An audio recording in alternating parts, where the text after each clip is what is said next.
Hello, ഞാൻ Sapna, craft ഹോസ്പിറ്റലിലെ consultant psychologist ആണ്.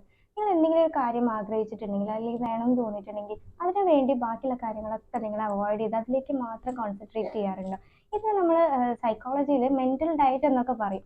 അതായത് ഒരു കാര്യത്തിനോട് നമ്മൾ ഭയങ്കര ഒബ്സസ്ഡ് ആയി കഴിഞ്ഞാൽ അതുമായി റിലേറ്റഡ് ആയിട്ട് വരുന്ന കാര്യങ്ങളൊക്കെ അതിലേക്ക് കൂടുതൽ ഫോക്കസ് ചെയ്യുക. അതിനെ ചുറ്റിപ്പറ്റി വരുന്ന നെഗറ്റീവ് ആയിട്ടുള്ള കാര്യങ്ങളൊക്കെ നമ്മൾ അവോയ്ഡ് ചെയ്യുക. നമ്മൾ ഫിസിക്കലി ഡയറ്റ് എടുക്കുന്ന സമയത്ത് നമ്മൾ ചില ഫുഡ് ഐറ്റംസിൽ കൂടുതൽ കോൺസെൻട്രേറ്റ് ചെയ്യും, അല്ലാത്ത ചില ഫുഡ് ഐറ്റംസ് നമ്മൾ ഒഴിവാക്കുകയും ചെയ്യുന്ന പോലെ തന്നെ തോട്ട് പ്രോസസ്സിൽ ഈ ഒരു ചേഞ്ച് വരുത്തുന്നതിനെയാണ് നമ്മൾ മെന്റൽ ഡയറ്റ് എന്ന് പറയുന്നത്. ഉദാഹരണത്തിന് നിങ്ങൾക്ക് ഒരാളോട് ഭയങ്കരമായ ഒബ്സസ്ഡ് ആയിട്ടുള്ള ഒരു ഇഷ്ടം തോന്നുന്നു.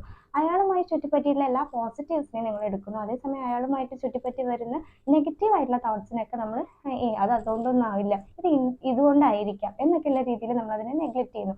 വേറൊരു എക്സാമ്പിൾ എന്ന് പറയുന്നത്, നമുക്ക് ഏതെങ്കിലും ഒരു സ്ഥലത്തേക്ക് പോകണം എന്ന് നമ്മൾ അതിയായിട്ട് ആഗ്രഹിക്കുന്നുണ്ടെന്നുണ്ടെങ്കിൽ അതിന് മാത്രം ഫോക്കസ് ചെയ്ത് ബാക്കിയുള്ള കാര്യങ്ങളൊക്കെ നെഗ്ലക്ട് ചെയ്ത് കളയുന്നു. അപ്പോൾ ആ ഒരു ടാർഗറ്റിലേക്ക് നമുക്ക് എത്താൻ വേണ്ടി നമുക്ക് കിട്ടാവുന്ന എല്ലാ പോസിറ്റീവ്സിനെയും നമ്മൾ കൂടുതലായിട്ട് സ്വരൂപിക്കും. അതുമായി റിലേറ്റഡ് ആയിട്ട് വരുന്ന നെഗറ്റീവ് ആയിട്ടുള്ള തോട്ട്സ്, അതായത് ഇപ്പോൾ ഏതെങ്കിലും ഒരു പെർട്ടിക്കുലർ ലൊക്കേഷനിൽ പോകണം, അവിടെ ഭയങ്കര തണുപ്പാണെന്നുണ്ടെങ്കിൽ നമുക്ക് ചിലപ്പോൾ തണുപ്പ് ടോളറേറ്റ് ചെയ്യാൻ പറ്റാത്ത ഒരാളാണെന്നുണ്ടെങ്കിലും എന്നാലും കുഴപ്പമില്ല, നമുക്ക് അതിന് പോകാം. ആ തണുപ്പിനെ ഓവർകം ചെയ്യാൻ നമുക്ക് സ്വെറ്റേഴ്സ് യൂസ് ചെയ്യാം, ഹീറ്റർ യൂസ് ചെയ്യാം എന്നൊക്കെയുള്ള രീതിയിൽ നമ്മൾ അതിനെ കാണുന്നുണ്ടെന്നുണ്ടെങ്കിൽ ഈ ഒരു പ്രോസസ്സിനെയാണ് നമ്മൾ മെന്റൽ ഡയറ്റ് എന്ന് പറയുന്നത്. മെന്റൽ ഡയറ്റ് എന്ന് പറയുന്നത് ഒരു കാര്യം അച്ചീവ് ചെയ്യാൻ നമ്മൾ മോട്ടിവേറ്റ് ചെയ്യുന്ന കാര്യമാണെങ്കിലും ചില സമയത്ത് അത് എക്സസ് ആയി കഴിഞ്ഞാൽ അതിന്റെ ദോഷഫലങ്ങളും ഉണ്ടാവും.